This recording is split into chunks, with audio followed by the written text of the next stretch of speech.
Everything starts on a quiet winter night. The snow is falling, slowly, each flake drifting through the cold, still air.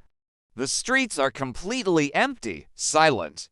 Christmas lights flicker on the houses you pass, but tonight they feel dim, almost weak, like distant stars. You're walking alone, holding your coat tight around you, a fragile shield against the biting chill. Your breath escapes in white puffs, visible for a moment before vanishing into the darkness. You're almost home. At least, that's what you tell yourself. Suddenly, you stop walking. The footsteps you thought were your own stop too. You look back over your shoulder. There's nothing there. Just an empty street stretching into the darkness, lined with broken lamps that cast long, unsettling shadows. You shake your head, trying to dismiss the feeling, and turn to keep walking. But then you freeze. Your heart starts pounding in your chest, a frantic drum against your ribs. You whisper to yourself, to the empty street, "Who's there?" No answer, just the soft hiss of the falling snow. You take a hesitant step forward. A single, muffled footstep echoes yours from somewhere behind you. You take 2 quick steps. 2 more footsteps follow in perfect sync. A cold knot of fear starts to grow in your chest, tightening its grip. You spin around, fast this time, and your breath catches in your throat. Someone is standing there. At the far end of the street, a tall shape, perfectly still, just watching you. You whisper, your voice trembling, "Hey, hey, hey, you're Santa." The shape doesn't move, doesn't react. You squint, trying to make out the details through the swirling snow. Now you can see it a bit more clearly. A red coat, white fur trimming a hood. A large, bulky bag slung over its back. It looks like Santa Claus, but something feels deeply wrong. His beard is long and messy, tangled with what looks like dirt. His coat is torn at the seams. And the bells on his belt, they don't jingle. They clank, a low, slow, discordant sound as if they're old and worn out. Then he begins to walk toward you. One heavy, deliberate step, then another and another. The sound of his boots on the snow is the only thing you can hear besides your own ragged breathing. You start backing away, stumbling backward. "I can't do this. No, you mutter, your voice shaking uncontrollably. Your hands are trembling, your breath coming in fast, sharp gasps. But Santa keeps walking, his pace steady, relentless. His shadow stretches across the snow, growing larger and larger, a creeping darkness that seems to swallow the dim light from the houses. You trip, your feet tangle, and you fall hard onto your hands and knees. The impact sends a spray of snow everywhere, and a sharp sting shoots through your knees from the cold, wet ground. You look up, and the figure has stopped right in front of you, towering over your fallen form. You force yourself to look up slowly, afraid of what you'll see.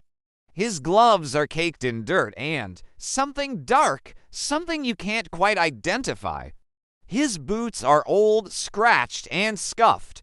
His beard moves slightly in the freezing wind, a grotesque, matted curtain. You swallow hard, your throat tight with fear. "Please."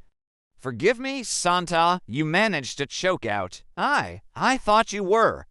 Evil, he tilts his head, a slow, almost confused gesture. Then, in a deep, surprisingly calm voice, he says, "I'm not evil. Santa can't be evil." His voice echoes in the empty street. It's warm, yet there's an unnerving, haunting quality to it that sends a fresh wave of chills down your spine.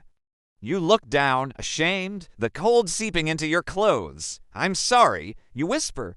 "I made a mistake." Santa kneels beside you, his large frame blocking out what little light there was. You feel his cold breath near your ear as he whispers, the words both a comfort and a threat. You must not run from the Christmas spirit. You can only nod slowly, your body shaking from a mixture of cold and pure terror. Santa reaches behind him and slowly, deliberately, pulls something from his bag. Your heart plummets. You squeeze your eyes shut, bracing for the worst. You whisper, "Sorry, Santa. I got what I deserved," but instead of pain, you feel something cool and smooth being gently placed into your trembling hands. You slowly open your eyes. It's a small silver bell, shiny, new, perfect. It glints in the faint light. You stare at it, completely bewildered. "Why? Why give me this?" you ask, your voice barely audible. Santa stands up again, his imposing figure once more towering over you.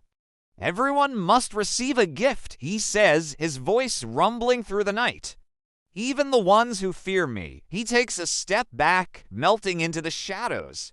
The Christmas lights around you seem to flicker back to life, suddenly brighter, more vibrant. He starts to disappear into the darkness, walking slowly, calmly, away from you. Just before he vanishes completely, you hear his voice drift back on the wind. "Merry Christmas." It echoes through the street, then fades into silence. You get up slowly, your mind reeling with confusion and relief. You look down at the silver bell in your hand. It's beautiful. Then it jingles. A single, clear note. Then it jingles again. And this time, it's louder. You frown. You aren't shaking it. You're standing perfectly still, yet the bell rings and rings, faster and faster, the sound sharp and frantic in the dead quiet of the night. Your breath stops. A dreadful feeling washes over you. You look around, your eyes darting into the darkness. And there he is. Santa is suddenly standing behind you again. Closer than before. Way too close. You can feel the cold radiating from him. His voice is different now, low and rough, like stones grinding together. You didn't say it back. You whisper, the words catching in your throat, barely able to speak. "And Merry Christmas." Santa smiles.